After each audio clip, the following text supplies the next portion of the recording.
ज़्यादा बढ़िया budget mobiles. एक है Realme का C11 और दूसरा है C12 जो भी हाल ही में लॉन्च हुआ है। तो दोस्तों इस वीडियो में मैं इन दोनों मोबाइल्स में कंपैरिजन करके आपको बताऊंगा इन दोनों में क्या क्या कमियां हैं, क्या क्या अच्छाइयां हैं और आपको इन दोनों में से कौन सा लेना चाहिए। तो वीडियो को आप एंड तक देखते रहिएगा, बिल्कुल भी स्किप मत करिएगा। C11 है 7,500 का और C12 आपको मिल जाएगा 9,000 में। तो दोनों में 1500 का फर्क है। चलिए देखते हैं C11 के साथ आपको क्या क्या मिलता है। तो जैसे आप अनबॉक्स करते हैं सबसे पहले एक मिनी बॉक्स मिलता है जिसमें लगा हुआ है एक सिम इजेक्टर टूल, अंदर रखे हुए मिल जाते हैं कुछ यूजर मैनुअल। इसके बाद दिया गया है मोबाइल एक रैपर के अंदर। कवर इसके साथ आपको नहीं मिलता, तो आपको अलग से ही खरीदना पड़ेगा। एक मिलती है डेटा केबल, इसकी लेंथ और क्वालिटी दोनों बहुत ज्यादा अच्छी है, लेकिन दोस्तों कमी यह है इसके साथ आपको टाइप सी केबल नहीं दी गई। बाकी इसकी कीमत कम है तो उस हिसाब से इतनी बड़ी कमी नहीं है। आखिर में आपको रखा हुआ मिल जाता है ये व्हाइट कलर में काफी बड़ा चार्जर। साइज तो इसका काफी बड़ा है, लेकिन इसके अंदर आपको आउटपुट मिलता है 5 वोल्ट 2 एम्पियर का ही। तो ये सिंपल सा 10 वॉट का ही चार्जर है। बाकी दोस्तों ये सारा सामान आपको मिलता है C11 के साथ 7,500 में। रेट के हिसाब से देखा जाए तो बॉक्स के कंटेंट्स इसके अंदर आपको काफी अच्छे ही मिल जाते हैं। चलिए देखते हैं फिर भी अगर आप 1500 रुपये और ज्यादा खर्च करते हैं C12 पे तो 9,000 में उसके साथ आपको क्या क्या दिया गया है। तो जैसे ही आप अनबॉक्स करते हैं C12 को, इसमें भी आपको उसी तरीके से सबसे पहले रखा हुआ मिलता है एक मिनी बॉक्स जिसमें लगा हुआ है एक सिम इजेक्टर टूल पीछे की तरफ। अंदर रखे हुए मिल जाते हैं कुछ यूजर मैनुअल। इसमें भी वही कमी है, आपको कवर इसके साथ भी नहीं मिलता। इसके बाद मिलता है मोबाइल एक रैपर के अंदर। डिटेल लुक हम अभी देखेंगे, उससे पहले देख लेते हैं बॉक्स के अंदर आपको दी गई है वैसे ही डेटा केबल। इसकी भी लेंथ और क्वालिटी दोनों अच्छी है, लेकिन दोस्तों इसके अंदर भी वही कमी है, टाइप सी केबल नहीं दी गई। इसके साथ होनी चाहिए थी क्योंकि इसकी कीमत 9,000 है और इस मोबाइल की कीमत आपको ज्यादा मिल जाती है C11 से। आखिर में आपको रखा हुआ मिल जाता है ये व्हाइट कलर में बिल्कुल उसी तरीके के लुक में चार्जर। इसके अंदर भी आपको आउटपुट वही मिलता है 5 वोल्ट 2 एम्पियर का ही।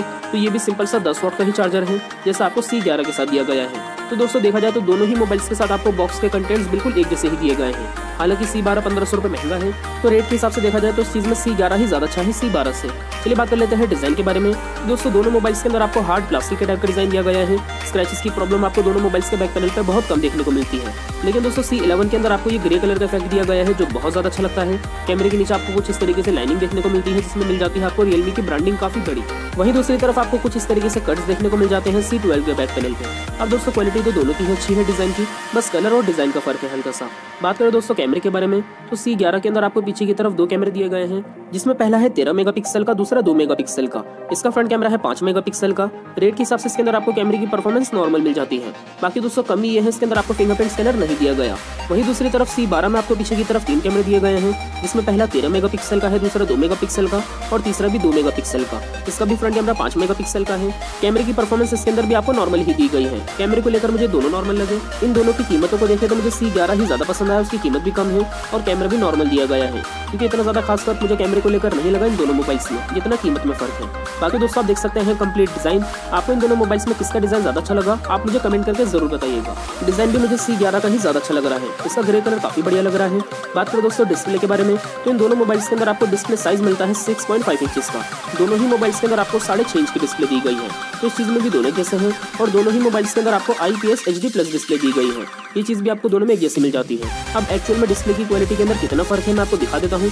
उससे पहले दोस्तों बात करें यूजर इंटरफेस के बारे में तो यूजर इंटरफेस कुछ इस तरीके से मिलता है दोनों ही मोबाइल्स के अंदर। आप ऐसे ऊपर की तरफ स्वाइप करेंगे आपको सारी एप्लीकेशंस मिल जाती है। इन दोनों मोबाइल्स के अंदर आपको ऐप ड्रॉअर दिया गया है और अंदर से दोनों ही मोबाइल्स चलाने में बिल्कुल एक जैसे ही लगते हैं, बिल्कुल भी फर्क नहीं है चाहे आप C11 खरीदें या फिर 12। इसके अलावा दोस्तों दोनों मोबाइल्स की डिस्प्ले बिल्कुल फुल ब्राइटनेस करके मैं आपको करीब से दिखा देता हूँ। डिस्प्ले का साइज तो दोनों में सेम है, इसी के साथ दोस्तों डिस्प्ले का डिजाइन भी दोनों में एक जैसा दिया गया है। दोनों ही मोबाइल्स के अंदर आपको नॉच वाली डिस्प्ले मिलती है। इसी के साथ एजेस बेजल्स भी दोनों मोबाइल्स के अंदर लगभग बराबर ही दिए गए हैं। बात करें सबसे इंपॉर्टेंट चीज डिस्प्ले की क्वालिटी के बारे में तो दोस्तों वो भी आपको दोनों मोबाइल्स के अंदर बिल्कुल एक जैसी ही मिल जाती हैं। आप देख सकते हैं कलर्स के अंदर बिल्कुल भी फर्क नहीं है और ब्राइटनेस भी आपको दोनों डिस्प्ले के अंदर एक जैसी ही दी गई है। तो डिस्प्ले के अंदर मुझे ज्यादा बेटर लगा C11 ही, क्योंकि इसकी कीमत भी कम है और डिस्प्ले का साइज, डिजाइन, क्वालिटी हर चीज आपको C12 की तरह मिल जाती है। तो रेट के हिसाब से C11 ही ज्यादा अच्छा है डिस्प्ले को लेकर भी। लेफ्ट साइड से आप देखेंगे दोनों मोबाइल्स में आपको सिम की ट्रे दी गई है। अच्छी चीज ये है दोनों ही मोबाइल्स के अंदर आप 2 सिम कार्ड, 1 मेमोरी कार्ड, तीनों चीजें एक साथ लगा सकते हैं, ये दोनों में खूबी है। नीचे की तरफ से आप देखेंगे तो दोनों में charging port, speaker, mic, headphone jack दिया गया है। टाइप सी पोर्ट दोनों में नहीं मिलता। राइट साइड से आप देखेंगे तो वॉल्यूम के बटन्स, उसी के ठीक नीचे पावर के बटन्स। ऊपर की तरफ से आप देखेंगे तो दोनों मोबाइल्स में बिल्कुल प्लेन डिजाइन दिया गया है, इस तरफ कुछ नहीं दिया गया। अब दोस्तों C11 के अंदर भी और C12 में भी दोनों ही मोबाइल्स के अंदर आपको मिलती है 32 GB की इंटरनल स्टोरेज, लेकिन रैम का फर्क है। C11 के अंदर आपको मिलती है 2 GB की रैम, C12 के अंदर आपको मिलती है 3 GB की रैम, तो 1 GB रैम का फर्क है, C12 में आपको ज्यादा दी गई है। बाकी दोस्तों दोनों ही मोबाइल्स के अंदर आपको 32 GB में से फ्री मेमोरी मिलती है 19 GB के आसपास। इतनी मेमोरी आपको दोनों में फ्री दी गई है, दोनों इस चीज में एक जैसे हैं। इसी के साथ दोनों मोबाइल्स के अंदर आपको एंड्रॉइड का बिल्कुल लेटेस्ट वर्जन मिल जाता है, एंड्रॉइड 10, ये चीज दोनों में अच्छी है। बात करो दोस्तों बैटरी के बारे में तो C11 के अंदर आपको बैटरी मिलती है 5000 mAh की और C12 के अंदर आपको बैटरी दी गई है 6000 mAh की। इन दोनों मोबाइल्स के अंदर आपको 1 दिन का बैटरी बैकअप आराम से मिल जाता है। बैटरी के अंदर दोनों ही मोबाइल्स बहुत ज़्यादा अच्छे हैं, लेकिन और भी ज़्यादा अच्छा आपको मिल जाता है C12। बाकी दोस्तों मुझे इसमें ये कमी लगी C12 के अंदर, इसकी कीमत ज़्यादा है, तो कम से कम इसके अंदर फास्ट चार्जिंग का सपोर्ट होना चाहिए था, क्योंकि बैटरी काफ़ी बड़ी दी गई है दोनों मोबाइल्स में, तो चार्जिंग में तो टाइम ज़्यादा लगेगा। अब C11 की कीमत तो कम है, तो इस हिसाब से ये चीज़ देखी जाए तो ठीक है, लेकिन दोस्तों C12 की कीमत ज़्यादा है, तो इस हिसाब से इसमें चार्जर होना चाहिए था, ये कम से कम फास्ट चार्जिंग का सपोर्ट होता, क्योंकि अब इसके साथ जो चार्जर दिया गया है 10 वाट का, उससे ये फुल चार्ज होने में तकरीबन 3.5 घंटे का टाइम लेगा, जो कि काफ़ी ज़्यादा टाइम है। बात करें दोस्तों प्रोसेसर के बारे में, तो दोनों ही मोबाइल्स के अंदर प्रोसेसर भी एक जैसा दिया गया है, मीडियाटेक का G35। अगर आप एक नॉर्मल यूजर हैं तो आपको दोनों में दिक्कत नहीं होगी, लेकिन अगर आप एक हैवी यूजर हैं तो इन दोनों मोबाइल्स में आपको दिक्कत होगी। अब रेट के हिसाब से देखा जाए तो प्रोसेसर के अंदर भी C11 ही ज़्यादा अच्छा है, इसकी कीमत भी कम है, और प्रोसेसर भी आपको C12 की तरह दिया गया है। बाकी दोस्तों एक चीज़ का फर्क है, C12 के अंदर आपको फिंगरप्रिंट स्कैनर मिल जाता है, जो C11 में नहीं दिया गया। तो ये सारी खूबियां कमी आपको मिलती है इन दोनों मोबाइल्स में। चलिए बात कर लेते हैं सबसे मेन चीज़, आपको इन दोनों में से कौन सा लेना चाहिए, कौन सा नहीं। देखिए दोस्तों, ये मैटर करता है सबसे पहले कि आपकी जो मेन जरूरत की चीज़ है वो किस मोबाइल में ज़्यादा अच्छी है। तो अगर आपको अच्छा चाहिए डिज़ाइन, तो मैं आपको सजेस्ट करूँगा आप C11 ले लीजिएगा ग्रे कलर में, इसका ये कलर बहुत ज़्यादा अच्छा लग रहा है। और अगर आपके लिए मैटर करता है मोबाइल का कैमरा, तो कैमरे के अंदर मुझे इतना ज़्यादा खास फर्क नहीं लगा। दोनों ही मोबाइल्स के अंदर आपको नॉर्मल ही कैमरे दिए गए हैं। नॉर्मल यूजर अगर आप हैं कैमरे को लेकर, तो आपको दिक्कत नहीं होगी, तो आप सस्ता C11 ही ले लीजिएगा। और दोस्तों अगर आपके लिए मैटर करता है मोबाइल का प्रोसेसर, तो प्रोसेसर के अंदर भी दोनों एक जैसे हैं, लेकिन C11 की कीमत कम है, तो आप C11 ले लीजिएगा। अगर आपको अच्छी डिस्प्ले और स्टोरेज चाहिए, तो वो भी आपको C11 में C12 की तरह मिल जाती है कम कीमत में ही। तो दोस्तों इस चीज़ के लिए भी आप C11 ही खरीदिएगा। अब आखिर में अगर आपके लिए मैटर करती है मोबाइल की बैटरी, तो आप C12 ले लीजिएगा, ये मोबाइल आपके लिए ज़्यादा अच्छा रहेगा। बाकी C11 भी बैटरी को लेकर काफ़ी अच्छा है। बाकी दोस्तों बेटर आपको C12 ही मिलता है, बस कमी यही है फास्ट चार्जिंग का सपोर्ट होना चाहिए था। अब इन दोनों मोबाइल्स में दो चीज़ों का बड़ा फर्क है। रेट के हिसाब से देखा जाए तो एक तो आपको C12 के अंदर बैटरी और ज़्यादा अच्छी दी गई है, दूसरा इसके अंदर आपको फिंगरप्रिंट स्कैनर दिया गया है। लेकिन मुझे इसकी कीमत को देखते हुए कमियाँ इसमें मुझे ज़्यादा लगी। कम से कम इसके अंदर प्रोसेसर और ज़्यादा अच्छा होना चाहिए था, तो सबसे ज़्यादा इंपॉर्टेंट है क्योंकि इसकी कीमत ज़्यादा है।